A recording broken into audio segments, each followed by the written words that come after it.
Mike Gallagher. I've known Heidi Harris for a long time. She is a terrific, terrific host. She is sort of I think of her as the queen of Las Vegas. She's the morning host on AM 670, the Right Talk for Vegas. We are always so honored to be on their team, and I think about Vegas a lot.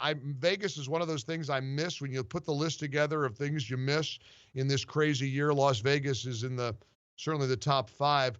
Heidi, she wrote a great book, Don't Pat Me on the Head, Blowbacks, Setbacks, and Comebacks in Vegas Radio, about her radio career. She's a neat lady, 2-time winner of the Electronic Media Award for Best Local Radio Talk Show. She knows what she's doing. And I was disheartened, or I was a little alarmed to see yesterday in one of the radio trades that Heidi has experienced COVID-19, went through it, obviously came out on the other side. You look great. I hope you're feeling great, Heidi. I feel great. I'm hoping Louis Gohmert doesn't get it any worse than I did. I feel good. It's good to talk to you, Mike, and it's great to have you on our station every morning right after my show. Thrilled to do about that. You know what? It kind of felt like initially I had a little cough, just a little cough when I went to work one day. And then the next day I didn't feel that great. And I thought, you know what? I'm going to call in sick, which I never, ever do. But it's not 2019, right? It's 2020. So when I woke up that Friday and I was a little bit achy, normally I'd have powered through, taken some over-the-counter medicine. I said, nope. Husband took me down. We got a test in the drive-thru where you do it yourself, thank God. And turned out that I had COVID. I came back on Sunday morning. And so I felt like I'd been driven over by an 18-wheeler for about a good week or so. A lot of aches. Never did I feel that I was in medical distress. My breathing was okay, but I felt weak, terrible. Just like a really bad flu with some other weird symptoms. Like I had a weird backache for one day, like between my ribs and my hips. My back hurt, which it never does. Some things like that, stomach pain, things like that. But, lousy, but I made it through and I'm grateful for that. How about the sense of taste and smell? Did you lose that? No, oddly, I did not. I wasn't that hungry because I was sick, but my husband would bring me, a couple bites of yogurt or whatever. He lost the scent. Now, interesting, we're in the same house, and my house is, reasonable size, but it's not that big. So there was no, me separating from him. That horse left the barn, right? So once I tested positive and he's been home, so he stayed home too, and he had a little sore throat, lost some taste buds for a while, but other than that, nothing else. I'm the one who took it the worst. But it's fair to assume he was positive too. Oh yeah, I'm sure. I mean, we're in a small house. I mean, all you have to do is open the fridge and cough in there, and you've contaminated everything. Well, and I don't want. Reason I wanted to talk to you. Well, I have a whole bunch of reasons to want to catch up with you. First of all, it's been too long, so it's great to hear your voice again and see you on Skype and joining us. If you want to watch us on TV, MikeOnline.com, as well as listen to us here on the radio. Heidi, as you mentioned, Congressman Louis Gohmert yesterday was announced. Of course, the media just completely going bonkers over this story because he is supposedly mask skeptic. He's been often seen around Capitol Hill not wearing a mask. And listen, I've been all about masks. I keep telling everybody, in fact, My Pillow, they're making masks now for the general public. Promo code Mike G, get them for under $3. Masks have become a way of life in America. But isn't it peculiar and intriguing how particularly people on the left have become consumed or obsessed with it, so much so that you see images of people getting maced in public parks if they don't have a mask on? Right. And the crazy thing is, if indeed a mask is supposed to help you, and I'm not anti-mask. I don't think that the coffee filters that people are wearing on their faces or the things hanging below their noses or hanging off their rearview mirrors that they're going to grab and put on are going to help anybody. I think most people wearing face coverings, bandanas, and whatever else aren't wearing them like medical professionals would.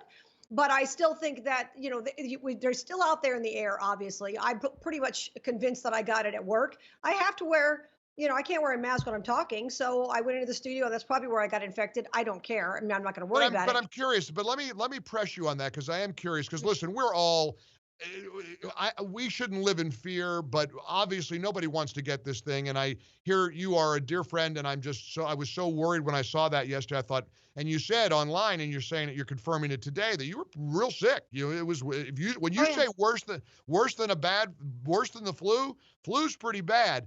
So we all ask ourselves, how do we get exposed? So do you do think you know how you got it? Yeah, I probably got it at work. Some other people I work with had it in the building, and I didn't know that. Some other people on the FM side, as I understand, that had maybe gone to some protests and possibly Oh, got it. I didn't realize that, but even if I had realized it, I can't wear a mask when I'm talking on the air. Now I'm doing my show right. from my home. But then I Good. was, going to work every day. But you're still sharing the same bathroom. You're still sharing the same break room and all that. But here's the difference, Mike. I think some casinos and some businesses in general are overreacting. Somebody gets sick, you send them home. You continue with business.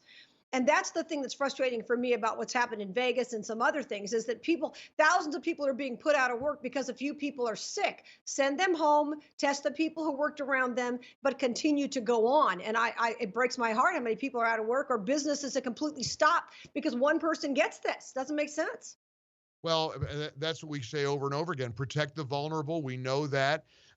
We're grateful that statistically most people will get through it.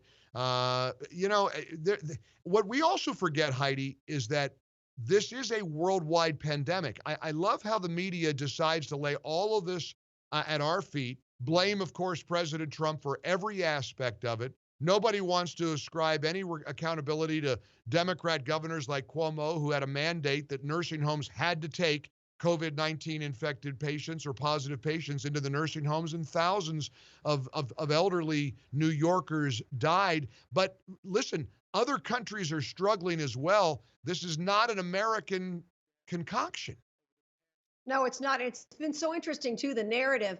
When this thing first started, people were saying, well, it's just older people who die from this. And I was on social media saying, excuse me, I happen to love a lot of older people. I'm concerned about everybody who potentially could get this. And as you mentioned with Cuomo, God bless Janice Dean, right? Who is staying on Cuomo's butt. God bless her, Right, because as you right. know, and I'm sure you talked about on your show, she lost both of her in-laws to the COVID Yep. because they were put in a place that was infected and people, weren't told these kinds of things. And I guess the frustration that a lot of people have is that they're told different things every day. And then they see Fauci at a baseball game not wearing his mask, which I know you've talked about, and some of Yep. these other things. And so we just feel as if we're not being told the truth. And we just had a gaming executive. He's a former gaming executive who is now chairing the governor of our state's task force on this. Came out and basically said, "You don't have a right, a right to not wear a mask." What are you kidding me? Now, I wear a mask out of respect for business owners when I go into a private business. I have my issues with my governor, but I am not going to take issue with people who are trying to keep their businesses open. So I wear a mask when I walk in the door. And when I take it off the minute I walk out of the door, even though I've already had COVID, I'm not contagious and I'm not going to get it. Doesn't matter. I'm not going to argue with people. But I think that, the idea that you have to walk down the street with this thing on or drive around your car with it on. I mean, some of these people, they get nuts if you're not wearing it every second of the day. And I don't know who it's saving. Heidi Harris is with us. She is an award-winning host in Las Vegas, great teammate of ours, and on AM 670, the Right Talk for Las Vegas. Heidi, I keep saying over and over, and I feel like a broken record. I'm almost starting to sound like my buddy Sean Hannity with Quid Pro Quo Joe and Bolshevik Bernie. And he's saying the same thing. We have it in our hands November the 3rd. We have it we have the ultimate authority here. When you see the violence and the destruction in American cities like Portland, and now comes this big news yesterday announced, and we've been talking about it all day today, but a big announcement that the federal agents deployed to Portland are going to leave beginning today. The discussions with Vice President Pence and others, Governor Brown said in a statement, the federal government has agreed to withdraw federal officers from Portland. My Lord, Heidi, the mob keeps winning. It's unbelievable to me. Well, pull them out, turn it into Escape from New York, put a wall around it, and just let them all destroy each other. As far as I'm concerned, it's the leadership of the state that's allowing this stuff to go on. Let them just destroy it. But you know what would help is having the TV cameras leave, because they're there every single night showing cars on fire and the courthouse on fire and these things. Just pull the cameras away, take all the attention away from these people, and that would certainly help. But let them destroy each other. Let these cities do that, because that is going to be an issue in November. Between that and the lawlessness that's going on, the lawlessness that the Democrats will not condemn, and of course the economy. Donald Trump's trying to get us back on track. I don't think any thinking person could believe that Joe Biden could get us back to any kind of prosperity as quickly as Trump could. I mean, putting aside Joe's clear deficits at this point, just the economy and the lawlessness, those to me are the two big issues in November.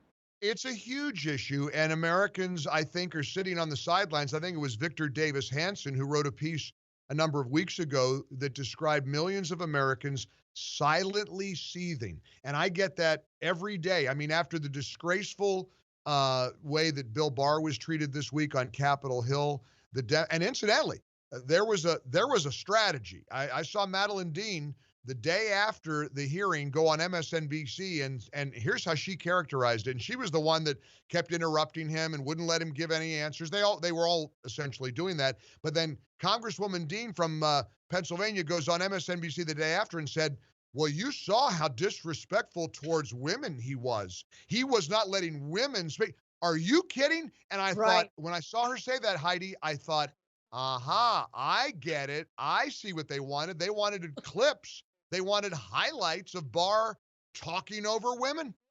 Right. It's hilarious. You know, he basically ate their lunch and they wouldn't even let him eat lunch. I mean, it was ridiculous.